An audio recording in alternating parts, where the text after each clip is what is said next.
Hey everyone, welcome to the Book Leads Impactful Books for Life and Leadership. I'm your series host and leadership performance coach, John Jaramillo. This podcast series is about getting to the network that I have, friends, colleagues, older colleagues that I've known for a while, new colleagues as a result of this series and it making its way out into the world, getting to the books that have impacted them in their work, in their business, in their life, all those worlds, the lessons transfer across those different worlds. So I want to interview those great leads to get to those books that have those great lessons that have kind of shaped what they're doing in the world. And the style of the series is I cover three types of books. So the first would be a book that they're telling me about that I haven't read. Second category of books that gets covered is one that we've both read, whether specifically for the series or that we've read in our past lives. The third category is when I speak to authors or publishers about the books that they've put out into the world, the messages that they want to share with this audience. So for this particular episode, I'm going to have an author, and my guest today is Dale Wilsher. And Dale is an executive leadership coach and personal development expert who helps individuals and organizations turn their purpose into full potential. She's the author of an award-winning personality book, creator of several online courses on personality, career reentry, and boundaries, as well as a faculty member for the U.S. Chamber of Commerce's Institute of Organizational Management. She's an ICF accredited professional certified coach and holds certifications as a certified professional life coach, certified career services provider, and a Gallup Strengths Finder champion coach. Dale is a certified behavioral consultant in DISC personality profiles and an inspirational keynote speaker. Her background in sales and science makes her uniquely qualified to provide high-level insights into the hidden strengths, beliefs, and calling of her audiences using the latest findings in positive psychology, leadership, and neuroscience. Once bound by the expectations of others, Dale is now on a mission to help women rise to their fullest lives and truest work. I was introduced to Dale by Patricia Ortega, and Patricia is a career transition coach and host of the podcast, The Uncommon Career. And I had Patricia on episode 60 of this series where we covered the book, Building a Story Brand, Clarify Your Message So Customers Will Listen by Donald Miller. Mm. So please check out that episode. That was a great episode with her and just her work and the power of a story, how it becomes our brand and what we can tell the world. But in this episode, thank you, Dale, for joining me for this Yeah. time. Yeah, thanks for having me. And that is one great book. I love Patricia and I love Donald Millard's Building a Story Brand. I've used that several times. So I love that book. Yeah, what's interesting is I got to that book, I think, and I was just looking up that book because the title came up in my notes. But I think I got the book maybe November 2020. So it was into the thick Mm. of the pandemic. And I don't know if it's because I got curious about people's stories Mm. because the pandemic hits, we go to a virtual world. There's a lot of virtual networking, forums, discussions, and people are telling more and more about themselves. Mm-hmm. I've said before, because you're in your natural habitat, like I am right now, you feel a little more comfortable than if you're at a restaurant. You got to put on a name tag, you got to get your business cards ready. I just found, and I think because of the distance we had between us, that people were sharing more of themselves. And I don't know if it's because that I got the book or I read the book and it just reminded me of what was going on in the world, but it is very powerful. And this series has really taught me exactly that. Like initially it started with, it's the same questions as it always has been. The original focus was my network and the book, but that book, getting to that book, now it is really about, the more enjoyable part is hearing about my guests, whether author or not, whether publisher or not, about their story and how they came to be where they are, what they found valuable, and what they find valuable in those books. So storytelling and branding is just, I've come to appreciate it a lot more than I ever did before. Yeah, it's for all of us, right? I mean, whether we have our own businesses, we're doing personal brands for our lives. It's kind of, well, I'm sure we'll get into this, but it's part of why I wrote the book because it's all about personality. And having lived in the world of motherhood for many years, it has a way of sucking your identity right out of you. You feel like, you're somebody's mom or you're somebody's wife or whatever it is. And you have to be all things to all people. And you lose that distinctive quality and you can find that in your strengths, but you can also find it in your story. Donald Miller's written a whole bunch of books that I've read, Blue Like Jazz and A Million Miles in a Thousand Years, where he talks about are you writing a good story in your own life? Like you're not going to bump into a great story. So I Yeah. find is really inspirational, which I guess stories always are, and challenging in that way. So yeah, great stuff. Great stories are awesome. Yeah, and the point that you just made is key where it's not just going to happen. It's not a passive exercise. Like you really it'll happen, it'll unfold, but you need to be aware of what your story is to date and then what you want to design going Yeah. forward. I Yeah. think it's just so many people when we get in our own way, whenever we found issues in our life, whether it's anxiety or any kind of difficulties, typically for me, my experience from what I've seen and heard, it's that we're not really being proactive about, what we do, who we surround ourselves with. It's like we're playing the cards we're dealt, but we're not really taking much control beyond that. Oh, amen, John. I mean, you're speaking to the choir here. Responsibility has always been one of my highest values, and it's to me, it's about stewarding what you've been given. And if you don't know what that is, you can't really do it. But responsibility, I think, is a bitter pill because that means nobody's coming in to save you or nobody's coming in to tell you exactly what you should be doing. And most people don't want to go there. In coaching, you have to be ready to go there. I mean, that's who we work with, are the people who are motivated and willing to take the bitter pill and figure it out and really be an author of their own life. That's Absolutely. that's it. Absolutely. So, Dale, with all that great information, that great breakdown you just gave, I think we jumped right into some great substance right there. But who are you today? Can you give us a breakdown of the different work that you do with your clients? Obviously, I gave the overview. There's so much Yeah. great work in there. But what does your day to day look like with your clients and the work you do? Yeah, thanks, John. I mean, I probably have three basic parts to my business, and one is as a coach. So I started 10 years ago doing primarily life coaching that led to a lot of career coaching, and now I do a lot of leadership coaching, mostly with women. I have worked with men, but I have to say that's more my sweet spot. And so I'll work with business owners who are wanting to build an authentic business. So they're wanting to make sure it's who they are based on their design, what they're uniquely equipped to do, following their purpose, really getting clear on their purpose statement. And, what you do is not your purpose, and who you serve or who you love is not your purpose. Anything you can lose is not your purpose. So Mhm. understanding those whys. So I do a lot of that. So business owners, people who are pivoting in their careers, and usually it's a big one. They're like, I don't know what else there is out there for me. What could this be? So really kind of stepping back, and I say it's like looking back at your roots so you can grow really true branches. So career pivoters, and then finally, like I said, the leadership aspect, because I'm really what we were talking about, that bitter pill. Like I want to see women owning their authority and stewarding their authority. I have 4 daughters.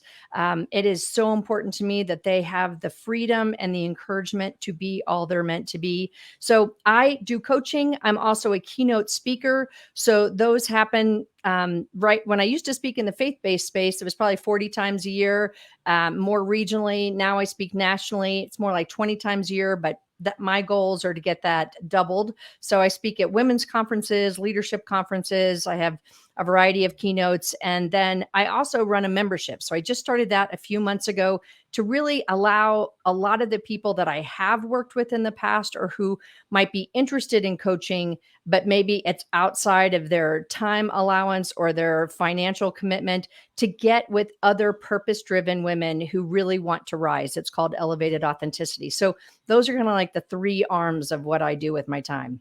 I love that. Yeah, it's so important to surround yourself with those purpose-driven people. It's not that you're going to banish anybody that isn't, but I find there are so many cases where people it's almost like they become stagnant because they aren't surrounding themselves with those people. They don't know how to find them. They don't know how to seek them out. So that's what's been great about that virtual world is you can make that kind of connection Yeah. regardless of where you are. I mean, I've met amazing people through this podcast. I've talked to people overseas. I've talked to people on the other coast. You're in Colorado. I mean, Yeah. it's amazing to find people that have your same drive for, just like you said, purpose or creation. There's just something very different about being on LinkedIn and people that share content, comment, or this or that, and engage, and people that are really out there just trying to do the best work they can to impact the people around them. Yeah. Yeah. And I'm with you. I mean, for years, I wasn't in a great environment with people who like liked who I was. So that affected how I felt about myself. And, through the years of getting my own coaches and my own mentors to help, but it took a long time. And so that's why part of my purpose is to help women, especially, but to rise into their full potential. Because there's so much that kind of levels us at a ceiling where it just feels like kind of normal, and maybe it's what we deserve or all we can be. And it takes a lot of support and challenge to kind of break through, which is my word for the year, break through those ceilings and Mhm. plateaus. And it's not for the faint at heart. So I have always found that I need, other people around me to inspire me, to cheer me on. It's just the stuff that doesn't make the Christmas card list, Yeah, like, yeah, and yeah. then like this, you're not talking about all your efforts, but people who get it, they're like, yes, we're so for you. It's like, thank you. I just needed that. Yeah, and I like that you brought up the word challenge, because I think accountability is a lot of it. I don't think it's just guidance. I don't think it's just support. People may say, "Well, you have a great family." Yeah, but people that are going to be there for you unconditionally is not the same as people that are going to be there for you unconditionally and push you forward. So true. You So know, you have true. somebody to fall back on, but you don't have somebody to leap you forward, to push you forward, Mhm. to give you that edge. So I'm glad we both have that Yeah. appreciation for those types of people. Dale, to understand how you ended up here, can you give me some background on how you started your career, whether it was Mm, going to school, whether it was influences when you were a kid? What is it that put you on your original path? It might yeah. not have been something you expected would get you here, but what did that look like then? Yeah, it's a crazy path. I mean, it always is. That's why I like my younger career clients, like to let them know, you know what? Don't worry. Like it will lead to something. It will lead to something that matters. So I actually started in college. My undergraduate major was invertebrate zoology, which is basically marine biology, which is why I'm all over Shark Week this week. So this is me using my That's funny. Yeah, it's funny that you and I are talking during Shark Week, because that's my love jam right it, there. love it, Yeah, yeah, favorite yeah. week in July. So I actually started with that. I went to graduate school to get my doctorate in molecular biology. So I always loved the science, but when I got there, I kept thinking, I don't love this environment. Like everybody's so theoretical and they're kind of loners just doing their gel electrophoresis all by themselves. And I was like, I want to, we were working on whooping cough, Bordetella pertussis, and another influenza. And I kept thinking, like, what are we doing with this? I need a results oriented thing. Well, what I came to understand after thinking for a very long time something was wrong with me is that I was in the wrong environment for my personality. While I liked that, it was a terrible environment. So that's, part of the work that I help people do. Just because you like it doesn't mean it's going to be a Mhm. great fit for you offering your strengths. So then I went into the corporate world as a microbiologist. I ended up in technical sales, which was ideal for my personality type. I worked with a couple Fortune 500 companies. And then my first daughter was born. And my dream was also to stay home with my kids. And so I quit everything to raise my daughters. And I have to say, I was also in a very difficult marriage at the time to someone who suffered from addictions. So what started with the dream of raising my kids became more of a necessity in needing to care for them in ways that they would not have been. So I ended up staying at home with my four daughters for 17 years. And on the side, I would speak. But in the faith-based world, you're making like Starbucks cards and potpourri. Like it's not Mm. anything that's going to really pay a lot of bills. But I started that. I grew that part of kind of the work that I did, and found that I loved being able to share a message and inspire and motivate people to do things. But after I went through a really sad and tough divorce, I got full custody of all four of my daughters. I was like, I need a radical change. And so I had to re-enter the workforce, and not with something small and not what I had done before, because I couldn't travel, because I needed to be by my daughters who were suffering from a lot of mental health issues at the time.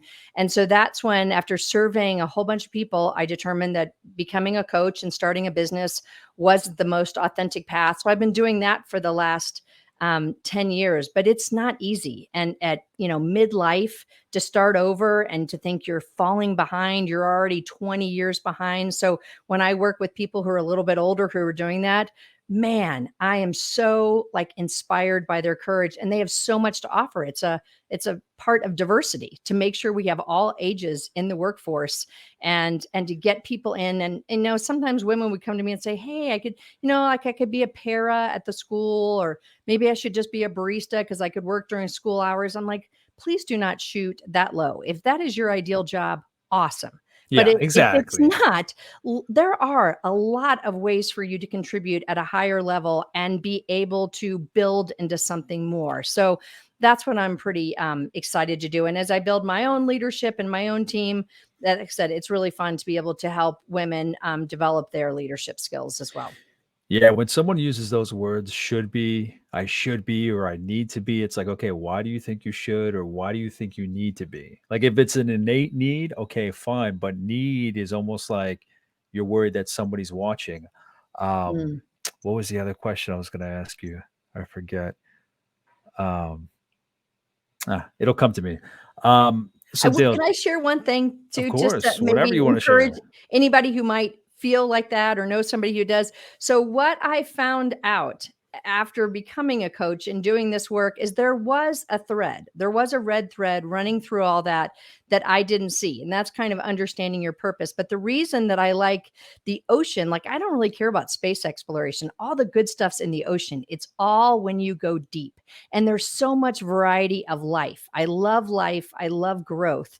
And that, frankly, is what I got to do as a mom. I got to grow these little humans. And this is what I get to do as a coach is I help people get to grow and create more life and help them develop into what they're all they're supposed to be. And it's usually by seeing Mm. deeper insights that they don't see about themselves because it's hard to read the label from inside the jar. So there Yeah. was that thread, but it takes a while to kind of get outside of yourself, or we all need somebody else to do that for us because it's just too hard to see. But it was there.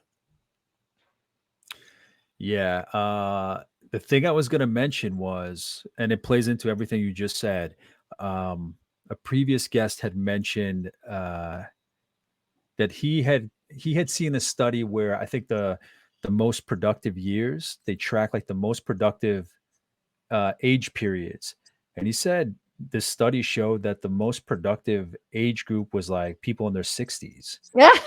And then I believe it was something like that, 60s, and then 2nd place was people in their 70s, and then 3rd place, I believe, was people in their 40s. Wow. I You love know? that. And there's just something to be said about coming up at a different time. I think we don't get it actually perfectly right, but we're more health conscious. It's not like the 80s when I grew up where you're, like, riding in a car that, like, has no seatbelts and the person's smoking in the car and there's smoking sections in the restaurants and whatnot. I think that I don't have the science, I don't have the studies with me, but I think the life expectancy is being prolonged. Um, I think we're more health conscious in terms of exercising. I think we're gonna be around longer. So to Mhm. me, it makes sense that that happens because I feel like I only hit my stride in my 40s. Yep. And I've Mhm. talked to people that we have this kind of mentality of late bloomers. Like Yes. we didn't find what we were meant to find until later in our career, where we always think coming up and going through school that you have to know as soon as you go to Right. college. And when you go to college, when you leave college, that's what you're going to be doing for the rest of your life. And if you don't have that passion for it, you kind of feel lost. But Mhm. it's great to know that, yeah, there is no right starting time. To me, it's all about what I see the person putting into it. Yes. So, what is it you want for yourself? And I love that you speak to working with clients, working with women, especially where it's about, make sure you're not leaving anything on the table. I Yes. think people do need Exactly. that wake up call. I think, again, it Mhm. goes back to just playing the cards that they're dealt. Yeah. Yeah, there's no checking out early here. In fact, in the membership, that's why we're just getting started. Because my husband's a few years older than I am. I'm 56, but we will get asked, when are you going to retire? And I think not for 20 years. First of all, being a Yeah. coach, there's longevity in that, but why? Like the experience and the wisdom and the expertise, it only grows. And I mean, I can still golf, or I do lots of other exercise. We go to fun places, but I like it all together. And having taken care of my kids for a long time, where that was the focus, it's fun to be able to focus on some other things now while they're in all, they're in a great place. Yeah. And I think it goes back to those generational differences or time differences, period differences between now and like the 80s, where people retired and man, they just, for the most part, your average person, right? The millionaires off traveling and doing whatever all throughout the year. But your average retiree was like sitting at home, Yeah, gardening, I don't maybe garden. volunteering here and there, like, but they were just watching Prices Right, like, which is nothing wrong with that. But you know what I Yes. mean? So they were, to me, it was like, it's kind of morbid in my mind where it's like you're just sitting around waiting for it. Yeah, Where again, and it's now the it's bitter like pill. You there's gotta get right up. now there's no need to stop. And Right. this isn't for everybody. When I've written about leadership on LinkedIn, at a certain point, not everybody's going to want True. constant drive forward. Yeah. Everybody has their own preference, but I like the reminders of, hey, this is an option. Keep it in mind. Maybe it's not something you've seen in your life or career, but this is an option to keep working towards what you want and not falling into the script of the typical life, or the old school traditional, Right. you go to college, get your job, retire, Right. you're gone. And I'm guessing that your listeners, anybody who's into learning and, big readers, big listeners of educational content, we always want to keep growing. So my guess is this population of people is probably, thinking similar and to similar ways that we are, that it is all about, what is our next level? And there's still a next level in retirement. You have some more freedoms when, what you get paid is not an option, but man, you have great strengths left to be delivered. So make that intentional. Make sure it's a life to the full with some Mm. really true work. Like to me, we are supposed to enjoy what we have and not just speed through it. This is about kind of grounding and taking some space up at every step that we take. Yeah, I've talked about it, and you and I talked about it before I hit record here, where um, I think I forget how I put it, but overall, the chaos of not being able to control life, how it hits you, when it hits you. Right. I think a part of that plays into the idea of goals. Like I used to have strict goals. So if something threw me off that goal, that's it. I tied my personality to that. And, I'd go into a funk or I'd become sad or discouraged. Now it's like I have like these general directions of the way that I want to go, constantly having great conversations here, writing, learning, whatever it may be, volunteering, coaching. And then, but the end result is not so defined because I'm trying to work in the moment and make that Mhm. enjoyable.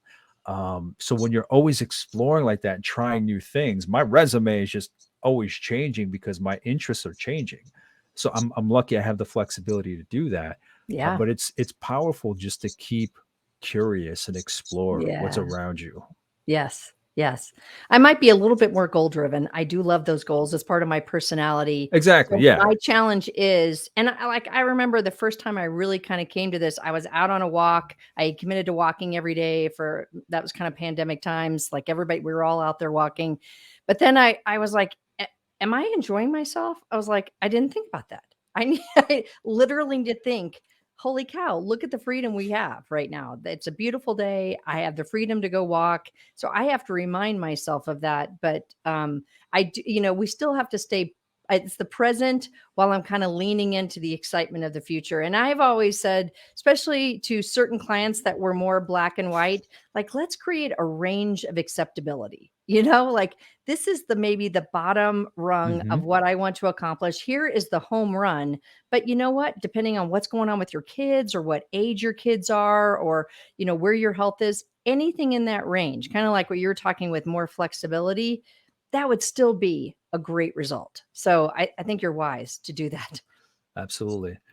Dale, so in having talked about your education, your career, your life with your daughters, and coming through for them and coming through for yourself and being where you are now, does it make sense from your childhood that this is what you're doing? Oh, yeah. Totally. I mean, couple of things. I always wanted a coach. I always wanted someone to see something in me and be like, "Oh, we could do this with you." I never had that. My grandmother, she was my advocate, and I didn't get to see her a lot, but I've always like I would look at I was a cheerleader, like yeah, we had a coach, but it wasn't the same thing. Like I'd Mm. look at some of the athletes when they were younger and be like, "Ooh, that's so cool." So I get to do, be in people's corners. So I love that. A lot of times what we missed out on or what, hurt us is what part of our purpose is. And I never had any sisters. And my mom's not particularly girly. So the fact that I get to engage with, four daughters who are now 20 to 27, and, I get to work with women and have this community, it is delightful, and it is exactly where I need to be. And all of my I had a moment when I was going through kind of the really ugly stuff with my girls. We went through suicide attempts with them, but they were attempts. Everybody survived. We were very fortunate and blessed. Um, and I remember, as I told you, I didn't like my personality. I didn't like who I was. It wasn't part of the environment. So for years I spent, a lot of time trying to be who I was not, just to please people. And I had a moment when I was out shoveling the driveway with all the other dads, and I realized that I would not have been able to do what I did, take full custody, get a whole new career, take care of my kids 24/7, no village, and can kind of contribute to keeping them alive without my personality type. The thing that I thought was a curse was actually a blessing. Mm. And that's part of kind of my message is you have been equipped in beautiful ways, and we need to see what's good about us so that, we can deliver it. It was there when we were young. I was called bossy. I was told I was dominant. I was like, that is not great when you're 18 years old and you just want to date. Like, let me set you up with Dale. She's super dominant. Like nobody wants anybody who says yes to that. I'm like, I'm not so sure. So all of it was there. I just had to grow into it. And I said, you got to know who you are, but you got to like who you are. And then you can really express who you are. It just soars our confidence because you have been designed for what you're supposed to deliver. And so I'm a big advocate of that. Absolutely. And I think that's where people get lost is that they may have their quirks or their personality or whatever it may be. And as soon as somebody assigns some value that's usually off early in their life, they see that as not valuable at all. Amen. Now, so Dale, obviously, how does that tie into what I read in your bio then, that one piece that said once bound by the expectations of others? Is that what you're speaking to, the when you were younger and Yeah. people were saying you were bossy and whatnot? Yeah, and I was raised as a good girl. I always think the bad girls have the good stories. But I was raised to be a good girl.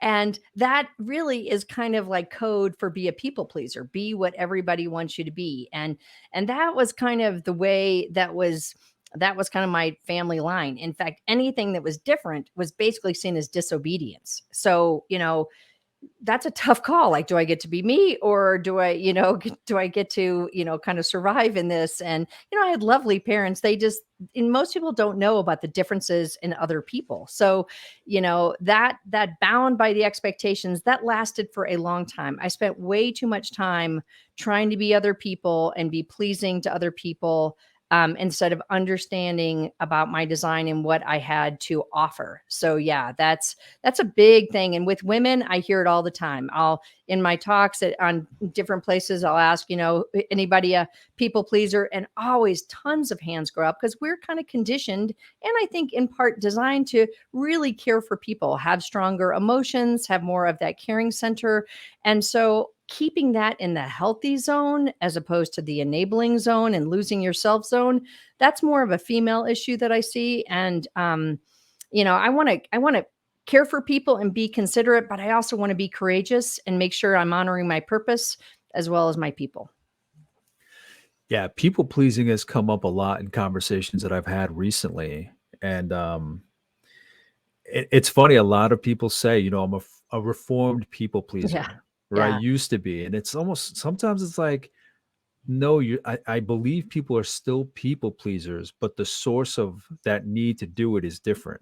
Like they still Hmm. want to look out for other people. They still want to help other people. They still want to come through for other people. Before it was probably, you were told it was the right thing to do. You wanted people to like you. And when I say you, I mean just in general, anybody, me. Hmm. Um, but then because I found that during the pandemic where I had some issues with my mental health, anxiety, and it was about part of it was looking at what I was doing and doing for other people in my work and whatnot. And nothing has changed. I feel better. And what happened was I looked at it differently. Instead of waiting Mhm. for the external to affirm, it Yeah. was like, okay, I gotta find why I want to do this. So none of my relationships have suffered. I'm still doing as much as I want to do for other people, but it's the source of that. Why do I want to do it? It's not so much Mhm. why, um, how people look at me, what they say about me, but Yeah. it's more innate. It's more from the internal. I'm thinking about my parents and the way that they used to treat people. And I find more success that way because you're just Mm. driven with that sustainable fire. You know what I Yeah. mean? It's Yeah. internal. It's It's not somebody true-hearted, say, right? yes, yeah, Yes. it's Yeah. authentic. Mhm. And it's amazing how that changes. So I think like the results are still there. We still help other people. It's just the source of why we do that. Mhm. And again, it's more sustainable because you're not waiting for an attaboy, attagirl, like It's true. Yeah, that's your regardless of what prize. happened. It just plays into so many themes that have come across this screen. Again, another word that's come up is detachment. I'm going to do what I can. I'm going to prepare as much as I can. I'm going to do what I can for other people. And then whatever happens after that, it's important, but it's not a deal breaker because I'm not waiting for anything to affirm it. I'm not waiting for any compliments. Those are bonuses, but the passion that I have for life, for work, for the people around me, that's what's driving my work. So as long as I do my due diligence, do the best work, put it out there, whatever happens after that, I've done my part kind of thing. Yeah. It's funny how all these messages and conversations kind of it's like a cross section. Yeah, I think they're kind of universal principles that they're human issues that we deal with. And, what you were just sharing about, you have a different source, but you're still caring for people. I have a boundary boot camp that I do as a class, and then it's now a course. And I talk about the difference between helping and enabling. And enabling is the bad side of people pleasing, but helping, that's a good thing. And a lot of that involves more challenge. What you're saying is, I can work as hard as you do, but I cannot do it for you. And I Mm, cannot keep going. Like kind of when you're saying, and I was in Al-Anon for years and it was loving detachment. And that's a hard concept, because otherwise you're either doing too much or you're like, I'm done. I'm out. That's where I would go. And they're like, yeah, actually, Dale, that's not the best result. Like that's your pendulum swung. But what you want to come back to is this loving detachment where you can care for the person, but you are not rescuing them. You're not treating them like a project. You are respecting them as a person, and they get to choose their next step. So like I said, I see these from a female standpoint, mhm. but I do think they're human issues, and Yeah. hopefully people are staying kind. Yeah. Dale, when you mentioned you were speaking for faith-based face Faith. faith-based issues, Yes. sorry, excuse me. When you Yeah. said you were out there doing those faith-based discussions and talks, was that the faith? Is that from your family? Is that something that Nope. you found later in life? How did you come across Yeah. how I you look at your faith now?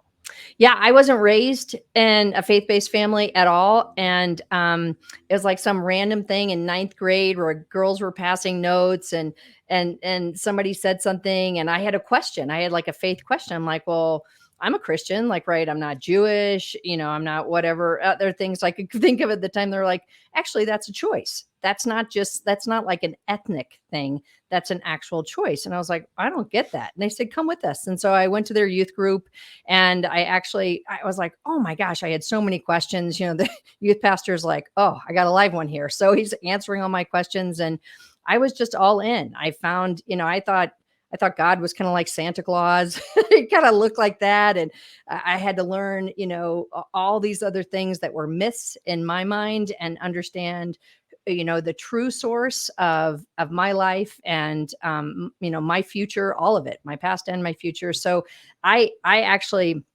that point, I dedicated my life to Jesus, and I started going to church, and my family did not. They thought I was a little bit crazy. So I kind of got pulled out of that. And now my mom does go, and we have those conversations, but I had to create my own world and my own family of faith ever since that time. And I come from a long line of people who do genealogies going way back, and there's really no mention of people and their faith going. So I feel really kind of special in a way. I felt like an outlier and like I was weird. I'm like, I actually feel chosen. And that's a pretty cool feeling for somebody who always thought something was wrong with her.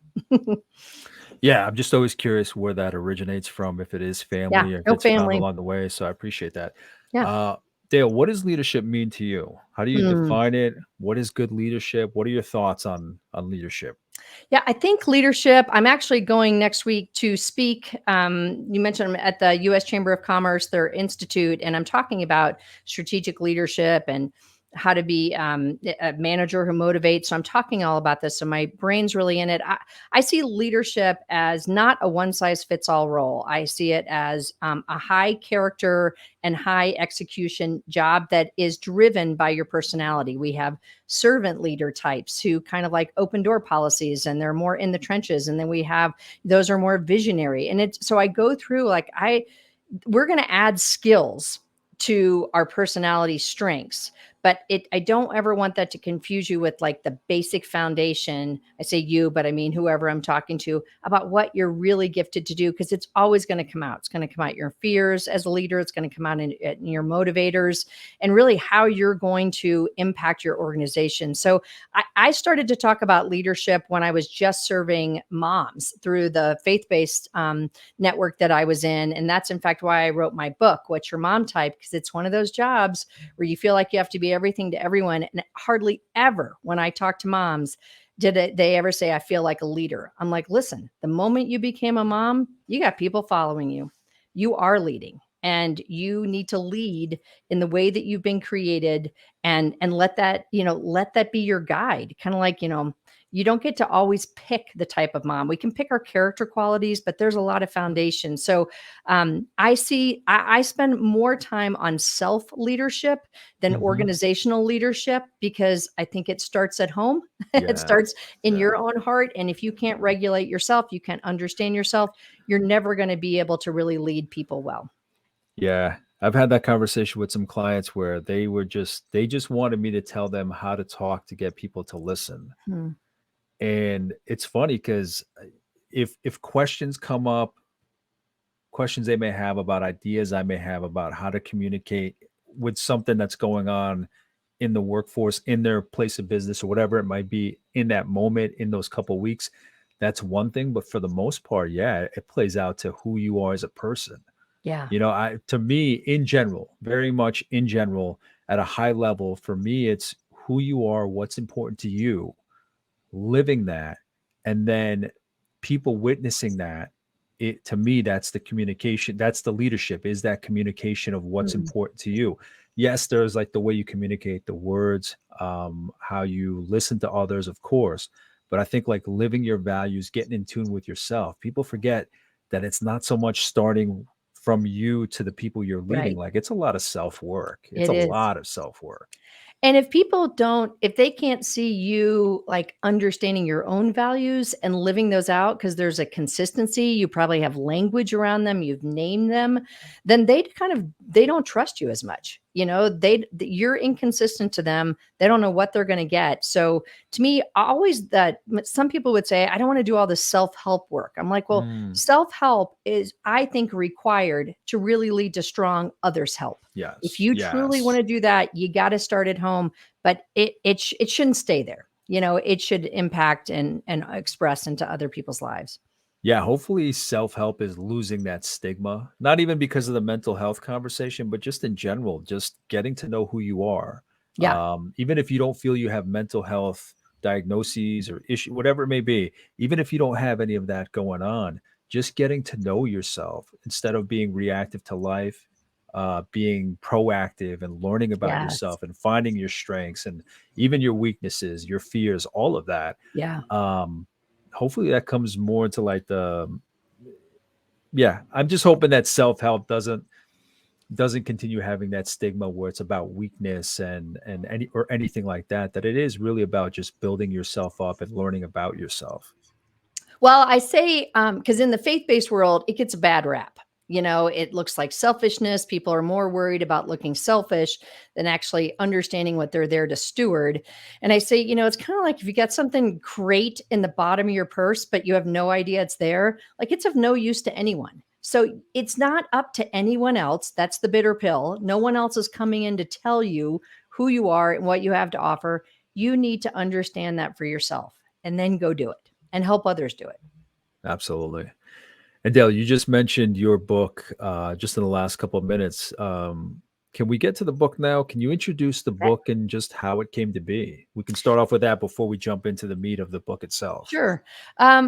As a speaker, I had always known that I can't speak to every audience, and to continue the learning, a book is a great tool to do it. But I am much more of a speaker than I am a writer. So it was a labor of love. It took me 3 years. And I had a lot of talks at the time because I also struggle with the everything to everyone problem. So I had to really narrow down, what message did I want to deliver, and again, working with women, and gosh, women who are working, it doesn't matter, what else is in your life besides your kids. You feel like you're stretched in multiple directions, and it's all about them. And so finding that healthy balance and figuring out who you are when there's no promotions, there's nobody evaluating you and saying, good job on this. And we see this in you. None Yeah. of that exists. So to be able to create more definition and distinction, and to banish the myth, and Strength Finder, I love all the work out of the Gallup organization. I use theirs as a coach. And that really well-roundedness is a myth that just dilutes your strengths. You really need to understand what your strengths and your gifts and talents are, and use them more and more. We spend all of our time obsessing over our weaknesses, and we only rise to really average. But if we want to do better work and inhabit, I believe, what is intentional design, this was chosen for me, then gosh, I want to deliver that. I'm built for the right things. So I'm still going to be a mom doing a job that, I don't know, 80 million women are doing, which makes you feel like got a lot of comparison out there, but I want to do that in the way that I should be doing it. And that is the influence on my children. And I believe that's by design as well. So what was the trigger? What was the moment that you knew that you really started to put it together, the book? Well, I actually hired a book coach, and this Okay. is as a coach. And I just had this conversation yesterday with somebody on a discovery call. I say, I recommend that you only work with coaches who have their own coaches, that Mhm. we can all level up, that we all need to keep learning and growing from other people. And I've also learned to invest in myself. Trying to keep it cheap has never moved the needle on my own development and my own career. So I hired a book coach who ended up becoming a great friend. And for 3 years, we worked on this. And it was at a hard time in my life. So she helped me. She was my book coach and my life coach at the same time, and helped to develop my ideas. And really, I had to learn to write. I was blogging, but to write at a level that was quality, and still the book is meant to be read quickly because Mhm. moms don't have any time. Like, I didn't want some thick thing. I wanted something that was well written, easy to read. I love bullet points because I'm a get it done gal. I could have done the whole thing in like 5 pages. She was like, we might want to tell a few more Flesh it out stories. just a little bit more than that. Yeah. That's a little boring. That's like a big post-it note. So, Yeah. so yeah. So once I committed, I'm like all skin in the game, then I knew that would be one of my offerings. And not this year. I have other goals for this year, but next year I'll write a couple more books on purpose and passion and boundaries, some of the other things that I do a lot of work around. It's just a So great way to get it out to people. yeah, yeah. So when was this happening? Um, you've given us a timeline of, your career, launching your business. Was this during early in the pandemic? Was it Oh no, it's pre-pandemic? before all that. Yeah. Okay. Yeah, I published the book in 2019 at the very beginning, January 2019, which meant like a year prior to that, I was in editing, and 2 or 3 years prior to that, I was in the writing. And we actually wrote a whole proposal. It takes about 100 hours. We wrote it differently because I also had a talk I was giving on does anyone see me? Just feeling invisible, because people will see what they value, and when people don't value what you have, you feel invisible. I'm talking about Mm, how each of the personalities, they kind of value different things. So we wrote it very differently, and we didn't get any traction on that. So then we kind of pulled it back and just made it a basic personality type for moms. So gosh, it probably started in 2014, And I think it did. So, and that's after I had gone through the divorce, but I was still dealing with all the stuff with my kiddos. And So at so that point, yeah, at that point, your it was a oldest is like train wreck. 18, right? 18? Yeah, well, she was born in '96, so yeah, yeah. So she was 17 when it all fell apart, and the youngest was 10. So yeah, it was a crazy time, which some of those times you're like such a mess. You're like, whatever, I'm moldable. Like like I'm a little bit more teachable, coachable because I am such a train wreck. And what you don't think is going to happen in those horrible times, some of the best stuff comes out of it. So Yeah. Yeah, it's always hard to see that, and it sounds cliche. It's always hard to see it when you're in the thick of it.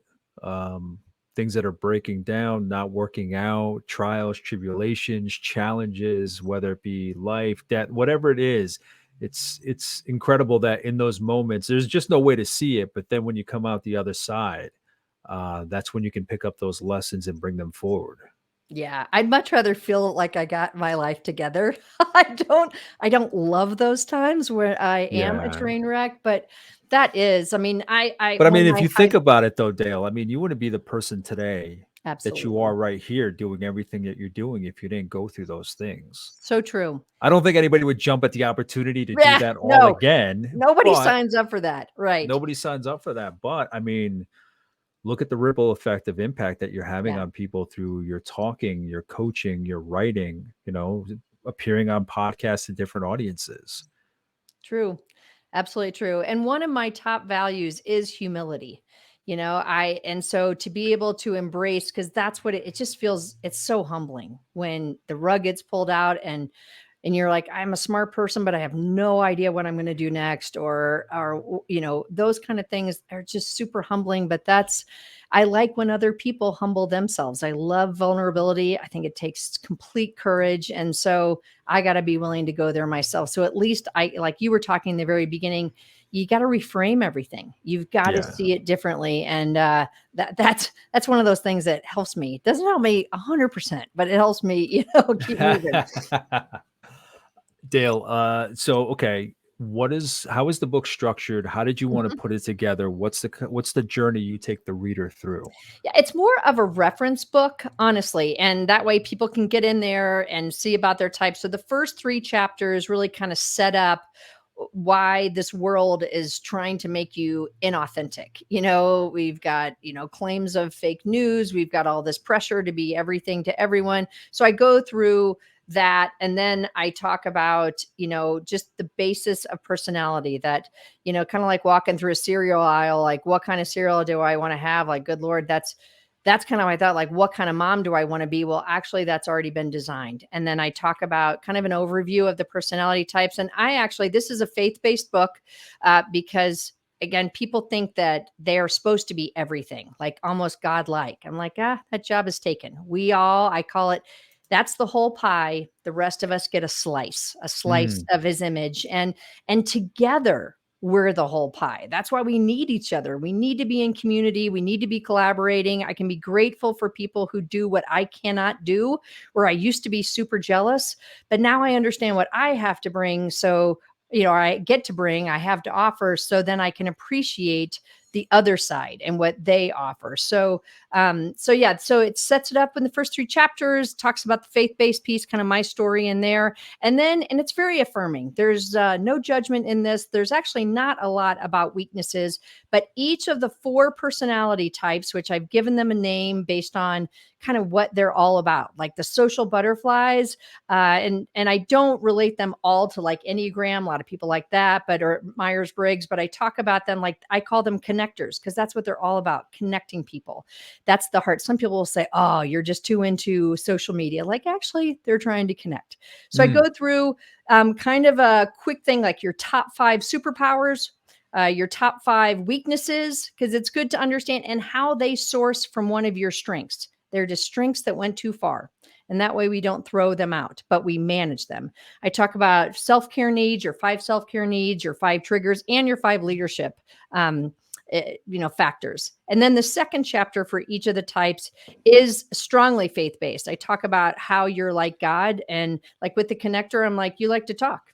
God's a talker. He talks to us, we talk to him, and just how, because a lot of people will just think they're just designed wrong. So I take that from the faith-based standpoint, and then I talk about the limiting belief that you are most likely to believe based on your type and how you can grow the most. So I go through, that's then 8 chapters, 2 for each one, and then there's a wrap up.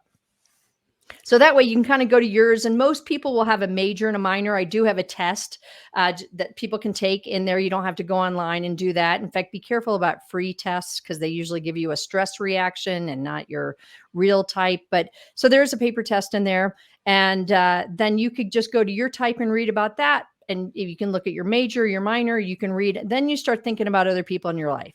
And while there are mom examples, you quickly can see, oh, that's my husband, or that's my partner, or that's one of my kiddos, or whatever it is. And it gives you insight into what they're all about and really how to encourage them and not think they should be like you. So pretty easy read. Have you gotten any feedback or reactions from somebody that doesn't fall into that target market? I'm curious, Yes, me being a absolutely. dad, if I read it, I'm That's right. curious what I would You take would, away. Like, yes. One of my clients is a male orthopedic surgeon, and he read the book and he was like, oh my gosh, this taught me so much about myself, but don't tell anybody. So everybody, don't tell yeah, anybody. yeah, Because yeah, it feels like this is too simple, but he had never thought about himself in those terms before. And he's actually very true. A lot of people in the medical field are improvers because they're all about the precision. They're highly absolutely. academic, they're analytical, so it's ideal. But seeing how that lines up with relationships as well. Mm, So anyway, so yes, there are plenty of people, because when I speak, I don't always speak to female audiences, and so people will read. I said, personalities for everyone. This is not just for moms. But at the time, there was nothing on the market that spoke to that unique population that already felt like they were supposed to be all of it. And in fact, I had a client who was deeply disappointed she was not all four. I was like, actually, you have a great personality. She goes, yeah, I just wanted to have more to give to those that I love. I'm like, actually, I kind of see, call that like personality pride. Like, no, you give what you have, and then we appreciate other people who get to give as well. yeah. Yeah, that's what I was curious about. When you have a book that is for a target market, a specific market, um, what somebody else that's not that, image, how they respond. Yeah. Just because I think there's just so much to learn. It's funny. I was talking to somebody about this series, and we were introduced, and I think she was going through. I think she went to Spotify or maybe to YouTube and started looking through all the different episodes. And at a certain point, she says she kind of hesitated, wasn't sure because the area in the lineup that she was looking at, all the episodes seemed to be men. Oh, So mhm. she's like, "Oh, I didn't know because it seemed like you just have men on there." And obviously, I told her, "Listen, I once you get past that, she's like, maybe you should do man, woman, man." I'm like, "All right, whatever." Everybody's Um, got an opinion, right? Everybody's got an opinion. Yeah, that's absolutely fine. I didn't Yeah. take any offense to it, but at the same time, I'm like, so what would happen if you did listen to a few episodes? What if they were all men? What do you lose by listening to their perspective? So this just reminded me of that story just because I'm always curious if somebody outside that target market jumps into the other side because you don't really get that insight too often. Right, You right, don't get to see what the other side is thinking. We may think we talk to our spouse and we may think that we're honest, but are we completely honest with how we feel, how we're being viewed, if we're being taken for granted, if we're being appreciated? Yeah, we say thank you. Yes, we may get in our arguments, but do we really fully express how we're feeling in those situations? So yeah, anything that has to do with that psychology and self understanding is just amazing. yep, I'm with you. Dale, the next question I always ask is in writing it, and you mentioned you're not a writer, so I'm assuming it was a huge process for you. But Yeah. in the process of writing it, whether it had to do with writing or your ideas changing and evolving, how did you change from this book? How did you maybe change during the process? How did you evolve? How were things shifting in your mind as you were going through this process? It's a great question, John. You have great questions. I think I became more disciplined in that way. I mean, and what I realized is that I'm still not a writer. It's an award-winning book. I've had massive editing on it, because I believe you've got to keep bringing in more people. The better it is, the more refined it is, the easier it is to digest for other people. But what I realize is when I speak, there's a lot that I can do with my voice or with the stories or facial expressions that in writing you have to describe all of those. Mm. And I intuitively do these things, and I was like, that's exhausting. Like that's going to take me forever. So some of it, I feel like I was still forming my voice. I think it still feels a little formal for me. Writing feels more formal, speaking feels much more relaxed in who I am. So, the next books I would say would be the next iteration of me being even more courageous and like when I read some of the Badass Habit books, by Jen Sincero, I was like, oh my gosh, she's hilarious. Like that is some of the funniest stuff I've ever read. And I thought, okay, I just want to do a little bit more of my humor that I would speak at, but it kind of sometimes can get lost in the writing. So it affirmed what I'm good at and made me more disciplined as I learned to do that. I don't think I have it nailed yet, personally.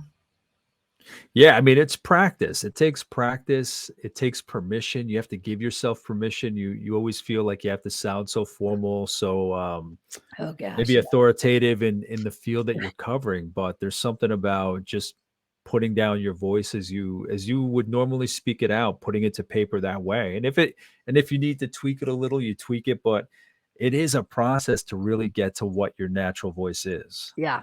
Yep. It's how I'm growing up. Yeah. So yeah.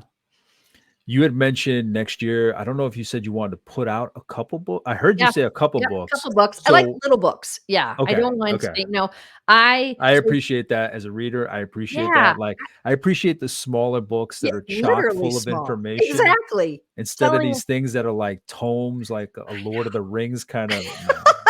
I know, like, I don't really have that kind of time, but it's also like, I literally like a small book with one big idea that I can digest over and over again, and some of my favorite books that I will do several times a year all are smaller, so lots of stories. It's more emotional, it gets you to the feeling of it, and Yeah. so you don't have to just educate with content. I love the storytelling of it. So, and because since I started writing that book, I've worked with hundreds more clients. So I have so many more stories, to add to that.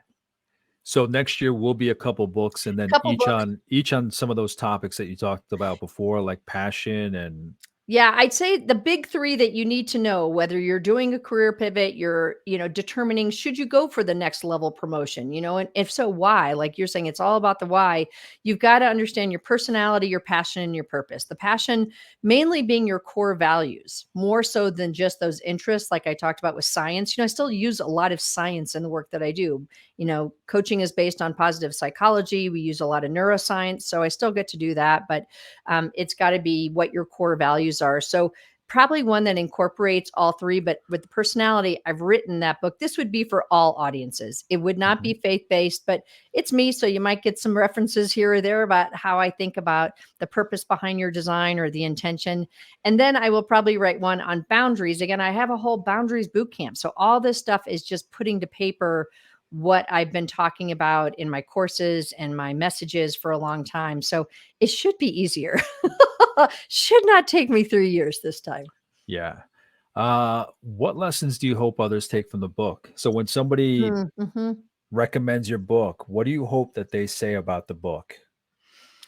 That it made them like themselves, and it gave them confidence in who they were so that they felt more courage to just be who they were. They because it is you are pushing away the people pleasing, and a lot of people are not going to be happy if you're not trying to accommodate them.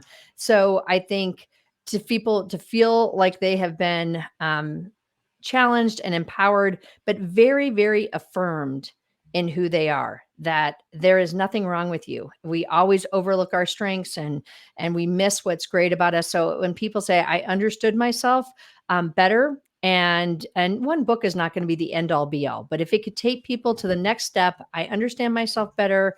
I understand what my limiting beliefs might be, and I'm working on it. Like Yeah. that's yay. Dale, for you, just in your story, obviously, accepting yourself, right? So was there a particular moment when that happened, or was it, I mean, I can imagine over the course of all the challenges you had, but was there a particular moment that stood out where you started waking up to what you needed instead of how others were viewing you? I think it started with a study group I was in, and everybody took turns bringing a topic. And one of the women brought a personality test. And I had done personality testing in college. That was my first kind of introduction to it. It was at a leadership retreat. I was a leader in my sorority. And that's when I started not liking who I was. I was like, dominant, determined, and directed. Oh, ugh, Yeah, so without any kind of real again, context and or at 18, conversation about it. you're like, Yeah. "I don't want Here a job. here are I'm a your freshman." Like, results. I want a date, not a job. Like, that's not Yeah, even yeah. exciting. And oh, that just so that was the start. But when she brought it, and mainly it was all about the strengths. I'd heard all the other types discussed in positive terms. I'd never heard my own type discussed in positive terms. And that was the first time I thought, maybe nothing is wrong with me. Maybe there is something good about me. And then fast forward, so that got me reading, and I have, two bookshelves of personality books. How old So were you when that happened? Or I maybe had little kids. So okay, I okay. was probably in my 30s, late Gotcha. mid 30s, something like Okay. that. And that started it, but my environment still did not Yeah. speak that. So there was that was a slow mo. And I think it really culminated with that moment that I mentioned, where I was shoveling snow with all the other dads as a single mom, and really appreciating who I was. And if I was different, things might be very different from my family. And I see our personalities as like a suitcase that was packed for us long before we were ever born, for the journey that we will be on, that we have all been loaded up perfectly for what we have and what we don't have. And that's where I feel like it all sank. And I really believed that, again, who I was a blessing and not a curse. Amazing. Thank you for sharing your story. Dale, what are you up to these days? Just in wrapping up, I want to see if there's anything else that you want to share about the work you're doing, anything that's coming up, anything that I might have missed that you want to share with this audience. Gosh, no. I say I'm still actually coaching clients. I am taking on new clients. I am speaking actively. Love to be able to get introduced to new audiences, corporate or conference. And it's more professional. It's personal development for professionals. How to keep the urgent from hijacking what's important, purposeful leadership, boundaries work for women's groups, things like that. And my membership is brand new. So if that's something you're looking for, that's just continuing to be built out with all of our live trainings, and those get recorded. So that's it. I'm just trying to graduate my last daughter. We got 2 more years with her. Everybody else is gainfully employed, living in their strengths. And I just moved, so I just want my deck finished. So those are the things I'm working on. Just want some deck furniture out there. Yeah. It's all in the garage. Yeah. Yeah, before fall and winter hit, right? Exactly. Yeah. So thanks Dale, for asking. no, absolutely. And Dale's book is What's Your Mom Type? Discovering God's Design for You. Yep. Um, It's on Dale, Amazon. Mhm. thank you for sharing your story, your lead up to your book, and everything that you've accomplished in your career. Thank you so much. Thanks for having me. What a fun conversation, John. I love your heart for learning and for collaborating, like bringing such interesting topics and like exploring different ideas for the sake of others. So thanks for allowing me to participate. Yeah, I'm not gonna lie, it didn't start that way. That's my straight up honesty coming out. It was about learning about books and talking to people in my network. But I mean, now it's gotten to the point where I think I've only, out of the 64, 65 conversations I've had, I've only met 6 people in person. Hmm. Everybody else has been people that I've met during the pandemic. Hmm. I don't know if we're still in the pandemic, but I during hope the we're not. pandemic, those virtual conversations, those introductions. I mean, I didn't know Patricia before, Mhm. I spoke to her. I talked to her briefly about, who we were and what we were doing. And it's been amazing. It's evolved. Again, the questions are the same, but just my purpose for it have evolved. I always had good intentions for it. I never wanted to put my guests in any kind of negative light. I respect very much my guests, but it's just it's evolved because I think again going back to storytelling and branding and what are you about and what are you trying to do, and I think it's ended up where these are people, you are all guests that are changing the world. You know what I mean? It's not just, again, I go back to social media where you're liking something, sharing an article, sharing a blog post. Like the voice that my guests have, you are all about changing the world. And it energizes me. It's therapeutic for me. That was a byproduct I did not expect, but Mm. I sincerely appreciate your appreciation just for what I'm trying to do. Yeah. Yeah. I'm a fan. Thanks.